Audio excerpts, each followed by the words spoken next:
You know, most of us that are into motorcycles are into all sports of motor racing. Anything that goes fast, has an engine, requires wearing a helmet, we're pretty much into on some level. I imagine at one time or another, almost all of us have gone to an indoor karting facility and tore it up and had a great time. We know all about the higher powered karts, but we've never really sat in one. We've heard about the 125cc karts that are insanely fast. Well, it just so happens that I am now the owner of a 125cc Shifter Kart. And here it is. This thing is crazy. So I've always wondered about these. I've never really driven one. I got a couple buddies that went out and got theirs. And I've been going out to the track and watching them and just kind of checking it all out, watching a lot of YouTube videos and taking it all in. And then I was watching OfferUp and I wanted to see, just kind of see if there's any karts popping up, what they're like, how much they're going for.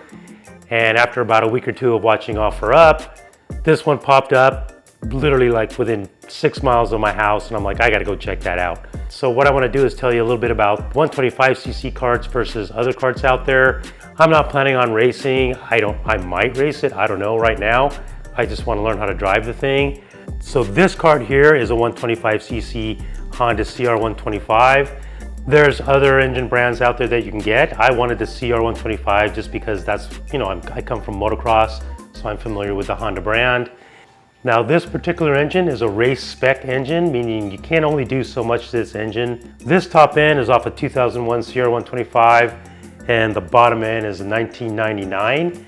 And this thing rips. All I've done is driven it once through the neighborhood and I was like, wow, these things, once they hit the power band, they throw your head back in the seat for sure. Now this engine runs off straight VP fuel, C12. It's literally $17 a gallon for the fuel in this kart. That's just crazy. So, and these karts here, the Shifter karts, they burn more fuel than the other style karts. So this is the most high maintenance kart you can get your hands on for sure. Now real quick, a brief on karts. There's karts out there that are 100 cc's, they're automatic, they electric start. There's other karts out there that have 2 speeds. And then there's this Shifter Kart here. And let me tell you why it's a Shifter Kart. So right here, you've got your shifter for your right hand. And then this is your clutch over here. It's actually a hand clutch right here. And the only time you use the clutch is when you're stopping and taking off. You don't use it while you're driving the car. And it's just like a dirt bike. You basically go forward for first gear and then the rest of the gears, you just pull it back. Now you don't clutch it for the gearing like I just said. All you do is you let off the throttle real quick, shift, get back on the throttle. And then over here on the left side is your foot brake. Now the 125cc karts, like these are the top of the line go-karts you can get. And I didn't want to bother with working my way up to a Shifter Kart, which some people do. I felt like, because my buddies are doing it and they had motocross background, that I'd be able to do it. I've been in motorsports for a long time. I know all about shifting. I'm familiar with all the motor skills you got to have to control a shifting machine. When I go to the go-kart, when I go to the indoor go-kart places, I'm usually like top 5 of the week with my speed times. So I know pretty much what I'm doing in a go-kart, but this thing will definitely have a learning curve that, I'm excited to learn to do. But like I said, my buddies are doing it and they're taking right to it. So almost all these go-karts, they have like a computer up here on the steering wheel. It tells you a lot of information, lap times, speeds, temperature in your engine, stuff like that. And I still need to learn some of this information, but that's a nice feature to have. Now the 125cc karts over other karts, I think all the other karts styles you can buy only have rear brakes. And you can see right here, disc brake on the rear axle. The 125 karts actually have disc brakes on each front wheel also. So these things go from hauling butt to slowing down super fast. Now the rear axle on these things, it's a solid rear axle, so you have a posi rear end. So what that means is, if you're going with this kart and as soon as you turn that front wheel, the kart's gonna slow down. It's gonna wanna bind up because of your rear axle. There's no differential. So the idea with these karts is to keep the front wheels as straight as possible at all times. The tighter you turn, the more the kart's gonna wanna slow down naturally. Now the crazy thing with these karts is they have these hard seats that are solid mounted, and really important to get a seat that fits you. This seat's actually too small for me. I can squeeze my butt into it, but I'm really tight, and that's not wearing any kind of rib armor or anything like that. And I noticed when I drove this kart in the neighborhood, it's got like this high frequency buzzing that transfers from the seat into my body, and it kind of makes it weird to breathe. So when I put in my new seat, I'm gonna do some rubber grommets here. I'm gonna get a seat that's a little more spacious, and I'll have some rib protection between me and the seat. Hopefully that fixes the problem. Now these 125cc karts will do 100 miles an hour pretty easily. The guy that I bought this from said he's gotten this kart up to 120. I don't think any of my local tracks, there's no way I'll get up to that kind of speed, and I actually really don't want to. I mean, that's pretty fast in a little thing like this that's only 1 inch off the ground. So another important thing if you're getting into karting is know what kind of tracks are around you. Fortunately, I'm in Riverside, California. We have 3 tracks within half an hour of each other. There's Fontana Speedway, there's a place called Adams, and then there's a track out by Lake Paris. You don't want to get this thing and just like, well, I'm just going to drive it around my neighborhood. Like, no, I really think if you're getting one of these, you need to know that there's tracks near you, at least one track that you can go out and enjoy this thing. Cost-wise, I mean, just the kart alone, if you're going to get in this too, you need to realize it's going to be more than just the kart. I mean, you can see the kart's on a stand. Today I just went down and bought a driving suit. I'm getting gloves, shoes. I need to change the seat pan for this. That's gonna be 300 bucks. You need to know you're gonna have a way to haul this thing.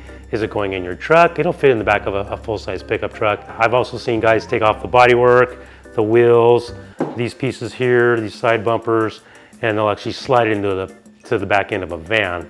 You can see this car's kind of beat up a little bit. I mean, I like my stuff to be like really pristine, and I'm not too stoked on the graphic. I mean, graphically it looks cool, but it's kind of dinged up, and this guy's been racing this thing, so I designed me a graphics kit for this thing myself. I always do my own custom graphics for these to make it look, personalized for me. So once I get done with this thing, it's gonna look like it's brand new. I'm gonna put some stickers over that gas tank. That looks terrible. And so, when you get a kart, you buy a used one, you're probably gonna have to do some stuff to make it exactly the way you want it. Oh, so buying this thing, the kart itself, this kart here was listed for $5,500. I offered the guy $4,800 and we met at $4,900. And that's pretty much a good going price for, this is actually a 2020, so it doesn't have a lot of miles on it. There's some older ones I saw an offer up going for $4,000, $4,500.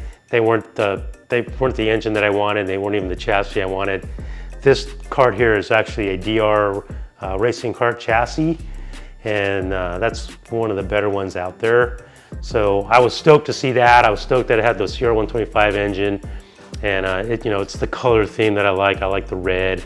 A lot of karts are blue, and I'm not too big a fan of the blue scene. Like I said, I won't really know how much I'm gonna dig on this until I get it to the track.